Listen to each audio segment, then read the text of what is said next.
Assalamualaikum warahmatullahi wabarakatuh. Perkenalkan, nama saya Adi Aulia Rizky. Saya akan menjelaskan tentang eksplorasi konsep forum diskusi modul 3.1. Kasus pertama, Pak Frans merupakan guru matematika di SMP Karunia. Pak Frans dikenal sebagai guru yang rajin, ramah, penyabar, dan disukai murid-muridnya. Suatu hari ia sedang mengajar di kelas 8A. Guru piket tergopoh-gopoh tiba di depan kelasnya dan mengatakan ada ayahnya Andreas, salah satu murid di kelas 8A di ruang tamu sekolah. Guru piket mengatakan pada Pak Frans bahwa ayahnya Andreas ingin menjemput Andreas dan memintanya untuk membantunya bekerja di ladang. Ia juga mengatakan bahwa ayah Andreas datang sambil marah-marah, bahkan mengacung-acungkan parang. Pak Frans pun memanggil Andreas dan mengatakan bahwa ia dijemput ayahnya pulang. Andreas langsung memohon sambil menangis agar Pak Frans tidak mengizinkan ia pulang bersama ayahnya. Andreas berkata ia ingin belajar di sekolah dan ia takut dimarah-marahi oleh ayahnya bila membantu ayahnya di ladang. Bila melakukan kesalahan sedikit saja, Pak Frans bimbang antara memenuhi permintaan Andreas atau tidak. Dalam situasi dan kondisi seperti itu, akhirnya Pak Frans memutuskan untuk membawa Andreas ke ruang kepala sekolah dan meminta saran dari kepala sekolah. Bila Anda adalah kepala sekolah, saran apa yang akan Anda berikan pada Pak Frans dan apa alasannya?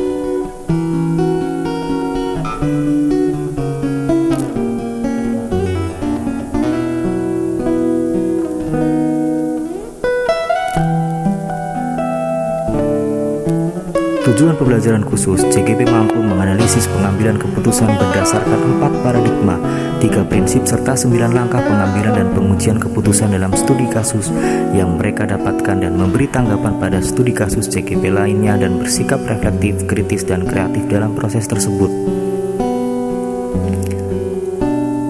Jika situasinya adalah situasi dilema etika, paradigma mana yang terjadi pada situasi tersebut? Apa nilai-nilai yang saling bertentangan dalam studi kasus tersebut? Paradigma yang terjadi pada situasi tersebut adalah keadilan lawan rasa kasihan. Nilai yang saling bertentangan dalam studi kasus tersebut adalah tanggung jawab dan kedisiplinan. Apakah ada unsur pelanggaran hukum dalam situasi tersebut? Dalam kasus tersebut tidak ada pelanggaran hukum, akan tetapi yang saya lihat adalah terdapat pelanggaran hak asasi manusia, di mana setiap warga negara berhak mendapatkan pendidikan yang layak bagi setiap warga negara.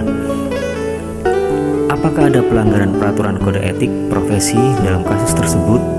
Pelanggaran peraturan atau kode etik profesi dalam kasus tersebut antara lain adalah ketika orang tua murid yang tidak dapat mengontrol emosi dengan marah-marah dan mengacungkan parang di sekolah, ingin mengajak anaknya pulang diajak untuk bekerja. Seharusnya orang tua murid tersebut harus mengerti etika saat ingin menemui guru di sekolah. Dengan adanya sopan santun dan saling menghargai antar sesama, dan sebagai wali murid hendaknya beliau mentaati tata tertib peraturan di sekolah, bahwa siswa bisa pulang jika jam pelajaran usai dan orang tua wajib mentaati aturan tersebut dengan menjemput anaknya ketika jam sekolah sudah berakhir. Tidak seenaknya saja datang ataupun pergi dan kapan maunya saja masuk serta pulang. Berdasarkan perasaan dan intuisi Anda, apakah ada yang salah dalam situasi ini? Menurut saya, situasi yang salah pada kasus ini adalah kewajiban bekerja adalah orang tua, sedangkan kewajiban anak adalah belajar dengan baik.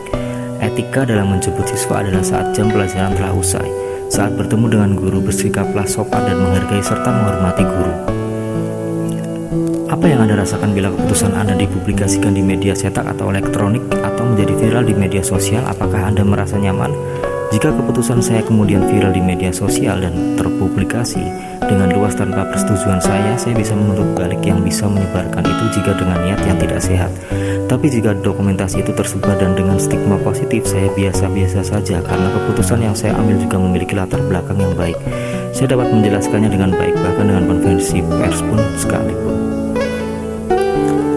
Kira-kira apa keputusan yang akan diambil oleh panutan atau idola Anda dalam situasi ini? Seketika restitusi menjadi pilihan yang tepat dalam penyelesaian masalah ini.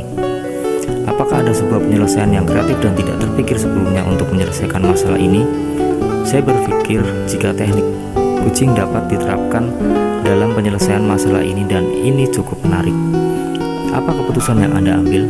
Memberikan izin kepada siswa saya untuk tetap berada di kelas, belajar dulu baru nanti pulang jika jam sekolah usai. Prinsip mana yang Anda gunakan dan mengapa? Prinsip berpikir berbasis peraturan karena dalam melaksanakan tugas atau kewajiban harus selalu berpatokan pada peraturan yang dibuat. Demikian penjelasan dari saya. Terima kasih. Wassalamualaikum warahmatullahi wabarakatuh.